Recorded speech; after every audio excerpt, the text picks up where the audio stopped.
Okay, index law 3, this is called a power to a power. We're going to start over here with what's 2 cubed. 2 cubed is 2 times 2 times 2. I don't care that it's 8, it's just 2 times 2 times 2. So we're thinking it's 2 cubed. What's cubed? The thing in the bracket.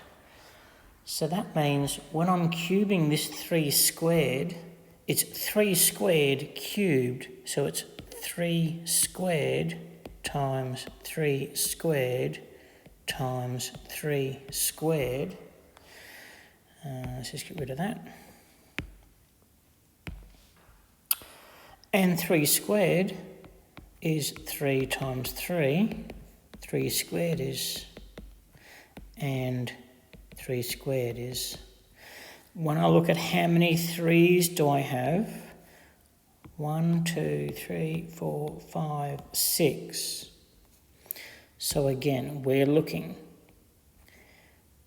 Base is the same. When I'm looking at 6, and that 2, and that 3, what am I doing between 2 and 3 to get 6? We're multiplying.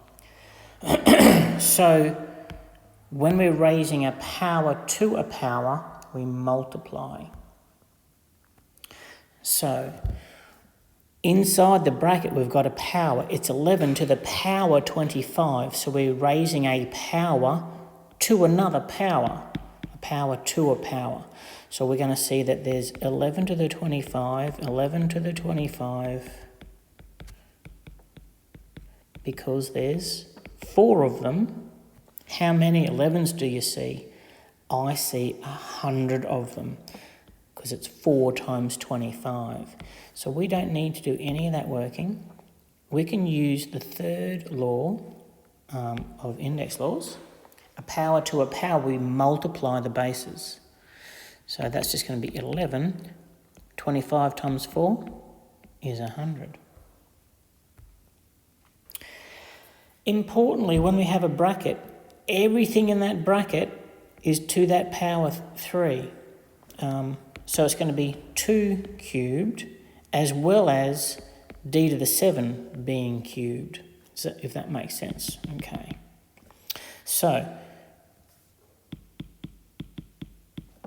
equals. So let's get this 2 and cube it. 2 cubed, 8.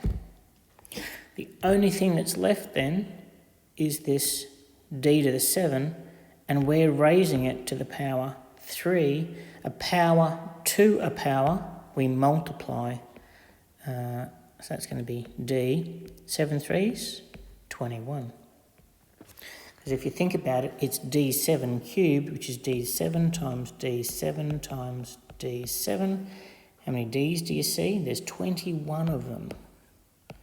We'll multiply. Importantly, back on this one here, that 3 was cubing everything in the bracket. Over here, what my eyes are seeing and what your eyes are seeing is there's a 2 and then a multiply, and there's a big gap there, isn't it? This 4 is the power for this number here only. It has nothing at all to do with that 2 over there. That 2's out there by itself. So when we do the answer, that 2 is just 2, and what's in here is a times sign. Yeah. So it's 2 times x squared to the 4. It's a power to a power, so I multiply, and that's going to be x to the 8. And how many y's do I have? It's y to the 4. And clearly I don't need that times in there. Let me just write that again. 2x to the 8, y to the 4. Okay.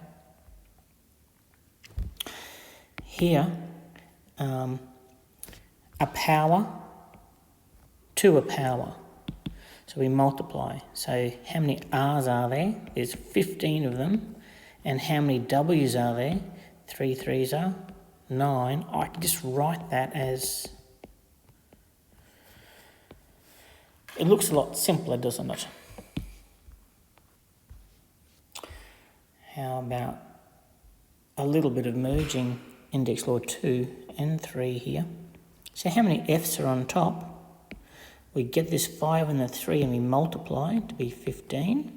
How many F's are on the bottom? 2 4s are 8. And then we can say, hey, on the top there's 15, on the bottom there's 8. How many left over?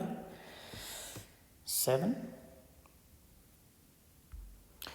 Again, we've got lots of things inside that bracket. Because that 2 is to that whole bracket, then everything in that bracket is raised to the power 2. So, whoa. It's 5 squared. It's 2 squared. H to the 10 squared, so it's a power to a power, we multiply. So the 10 and the 2. And next we've got this j squared, 2 2s are. There we go, that's the answer. We can't simplify that anymore, but at least we've got rid of that bracket. Oh my gosh, this is a combination of everything, isn't it? This is index law 1, 2 and 3, and we are loving it. So just as in BOMDAS or BIDMAS or whatever you wanted to call it back in grade primary school, we want to do the brackets first. So let me just rule a line. Let's leave that 4, p squared, q to the 7. That p to the 5 can't do anything with. Let's look at that thing there. So what have we got? We've got the 3 squared. 3 squared is 9. We've got the p cubed squared, so raising a power to a power, we multiply. That's p to the 6, and the q squared, which is just q squared. Let's do this one. Now remember, that 3 is only to the bracket. So this 6 out the front is just a 6 out the front. Okay, then it's p cubed and q cubed.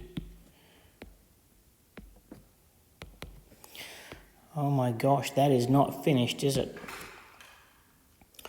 Let's neaten the top up. Let's do the numbers first.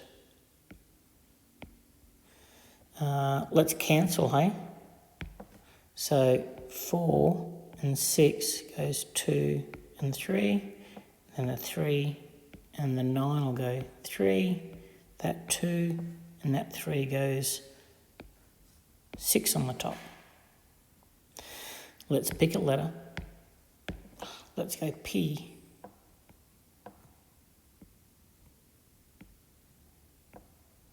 How many P's do you see on the top?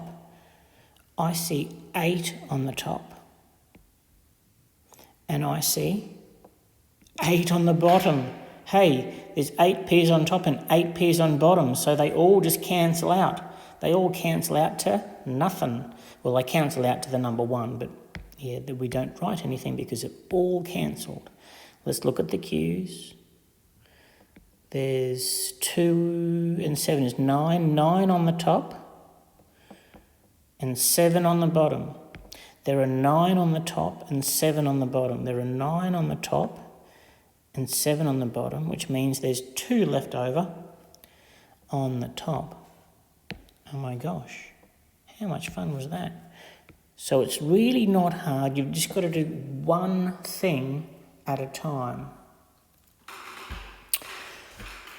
Okay, there's got to be some practice in your textbook with those ones, doesn't there?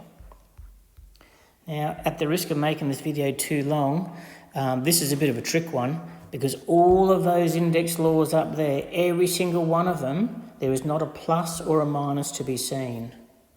Yeah, oh my gosh, that's fast, isn't it? This is really, really challenging because that plus we're not used to. That's a real hard thing. So, what can we do with that? It seems silly, but this is combining like terms in algebra equations from term 2. Hey, here's a d cubed and here's a d cubed.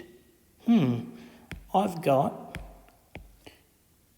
2 d cubes and I've got another 5 d cubes. How many d cubes have I got? I've got 7 d cubes. Can you see that this d squared, there are no other d squares anywhere in the sum. So just like combining like terms, there are no other like terms. So our answer is 7d cubed plus d squared. We can't combine, what colour will I go? That d cubed and that d squared. We've got nothing to do here because that's a plus, not a multiply. We're not multiplying like bases, we are adding them. So that's combining like terms. That's thrown in the chapter there somewhere, so please keep your eye out. And here's another one. See that minus? Oh, that's a minus. No index laws work with minus in between them. So we can do something here. So we're raising powers to a power. So f4 squared is going to be f to the 8.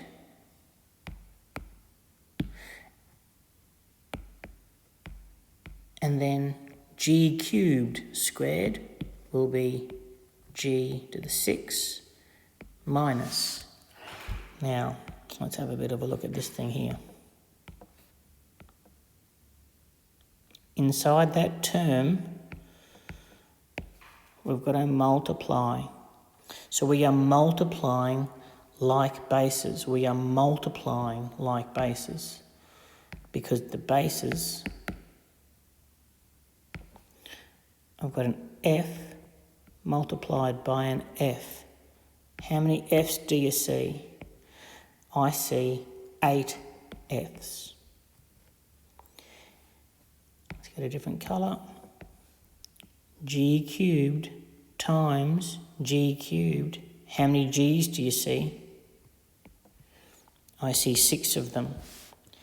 Now I don't know whether you've seen this, but that's an f8 and a g6. That's an f8 and a g6. They're exactly the same term and I'm subtracting them. So when I subtract the same thing from each other, I end up with 0. So when I calculate that, I actually get 0. Those last 2 questions, they are super, super, super hard. That would be like an A level or a hard B level question in your test. So don't freak out, but I had to give it to you because it's in the chapter, so you need to see it. This one here, a good B level question. That's nice and hard, and clearly they just get easier as you go up the page.